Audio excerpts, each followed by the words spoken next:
এখানে ধরুন 5 ফিট ঢালাই হয়েছে, বাকিটা পরে ঢালাই হয়েছে, মানে দুইটা লিফটে আপনার কলামটা ঢালাই হয়েছে। আসসালামু আলাইকুম প্রিয় বন্ধুরা, আশা করি সবাই ভালো আছেন। আমাদের বাড়ির মালিক যারা আছেন তারা বিল্ডিং করার সময় একটা জায়গায় খুবই আনসিকিউর ফিল করে, তাদের জন্য মূলত আজকের ভিডিওটি। প্রিয় বন্ধুরা, দেখতেই পাচ্ছেন এটা একটি কলাম। সো এই কলামের মধ্যে এই জায়গাটা জয়েন্ট আপনারা দেখতে পাচ্ছেন। সো আমাদের কিছু বাড়ির মালিকরা আছেন, তাদের কথা হচ্ছে এই জায়গায় জয়েন্ট হওয়া যাবে না, এই জায়গায় জয়েন্টটা তারা নিতে চায় না। এখন কথা হলো যে আমরা যে জিনিসটা আপনাদেরকে বলছি, একটা কলাম ঢালাই করার ক্ষেত্রে হাফ হাফ করে ঢালাই করবেন।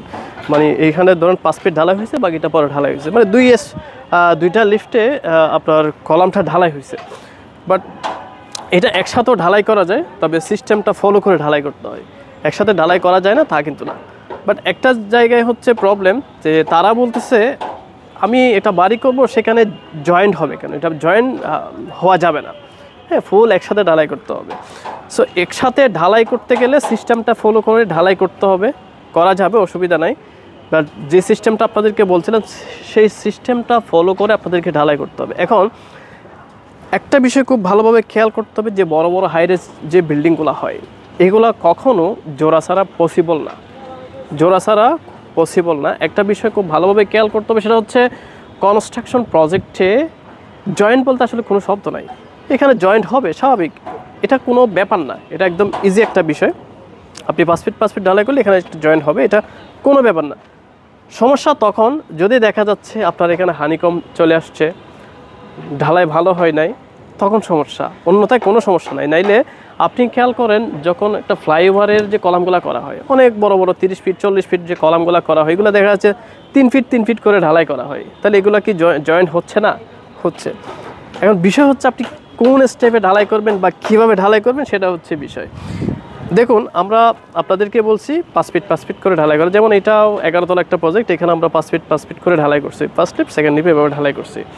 এখন আমি চাইলে এটাকে একসাথেও ঢালাই করতে পারি, যে 3 পাশ শাটার করে 1 পাশ খোলা রেখে যে সিস্টেমটা রয়েছে সেভাবে আপনারা ঢালাই করতে পারি।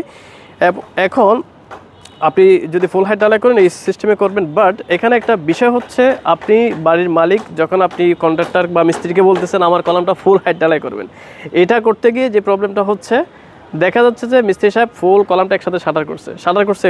যেমন গ্রামের একটা বাড়ি হচ্ছে, ধরেন আপনার কলাম সাইজ সর্বনিম্ন যেমন 12 একটা কলাম, সে এটা একদম 10 ফিট উপর থেকে ঢালাই করতেছে আপনাকে সন্তুষ্ট করার জন্য।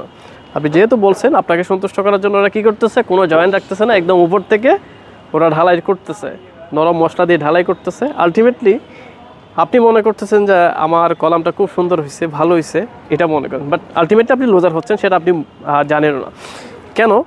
আপনি যখন উপর থেকে ঢালাই করবেন, ভারী পার্টিকেলগুলো নিচে চলে আসবে, হালকা পার্টিকেলগুলো উপরে চলে আসবে, এবং হচ্ছে এই যে একটা মেম্বার রয়েছে কলাম, এই মেম্বারটার যে একটা লোড ক্যাপাসিটি রয়েছে সেটার মধ্যে একটা তারতম্য তৈরি হবে। এটা আপনারা হয়তো অনেকেই খেয়াল করেন না, বা আপনার আসলে জানার বিষয়ও না। আপনারা অনেকেই যা শুধু সারফেস দেখেই খুশি হয়ে যান যে খুব সুন্দর ঢালাই হয়েছে, এটাই অনেক বড় কিছু। বাট আপনাকে যেটা চিন্তা করতে হবে, আপনার যেই স্ট্রেংথের জন্য আপনার বিল্ডিংটি ডিজাইন করা, যে স্ট্রেংথের জন্য কলামগুলো ডিজাইন করা, সেই কাঙ্ক্ষিত স্ট্রেংথগুলো আসলে আলটিমেটলি আমরা পাচ্ছি কি না, সেটা হচ্ছে মেন বিষয়। এখানে জয়েন হচ্ছে সেটা বড় বিষয় না। বাট আপনাকে আপনার যে ঢালাইয়ের কোয়ালিটি ঠিক রাখতে হবে, এবং হচ্ছে আপনার যে ম্যাটেরিয়াল যে প্রপার্টিস আছে সেগুলো ঠিকঠাক মতো করতে হবে। দেখা যাচ্ছে আপনারা যেই কাজটি করতেছেন, একদম টলটলা পানির মতো মশলা তৈরি করে উপর থেকে ঢালাই করতেছেন, আলটিমেটলি আপনি লুজার হচ্ছেন। সুতরাং এটা নিয়ে চিন্তিত হওয়ার কোনো কারণ নাই। আপনারা অনেকেই জিনিসটি বলছেন, যার কারণে আজকে এই ভিডিওটি করা। মেনলি অনেকেই বলতেছেন যে জোড়া হবে কেন। আপনার চিন্তাটা আসলে মেনলি ছোট, সে কারণে আপনার চিন্তা করতে হবে অনেক বড়। যেমন একটা বিল্ডিং আপনি হয়তো 1 ফ্লোর করতেছেন, 1 তলা করতেছেন, তখন আপনার হয়তো ফুল হাইট করে এটা কমপ্লিট করা যায়। বাট আপনি একটা বড় বিল্ডিং, সেটা কি জোড়া ছাড়া পসিবল? 20 তলা 22 তলা 30 তলা 50 তলা 100 তলা বিল্ডিংগুলো কি জয়েন্ট ছাড়া কখনো পসিবল না? কোনোভাবেই পসিবল না। সুতরাং জয়েন্ট হবে, সেটা বড় বিষয় না। বাট সিস্টেমটা আপনাকে ঠিক রাখতে হবে।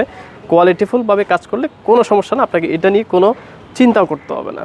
সো আশা করি বুঝতে পারছেন, যাদের এটা নিয়ে কনফিউশন ছিল, আপনারা হয়তো বা এটা আজকে থেকে হয়তো ক্লিয়ার হয়ে যাবে আপনাদের। সো আজকের মতো এতটুকুই। আসসালামু আলাইকুম।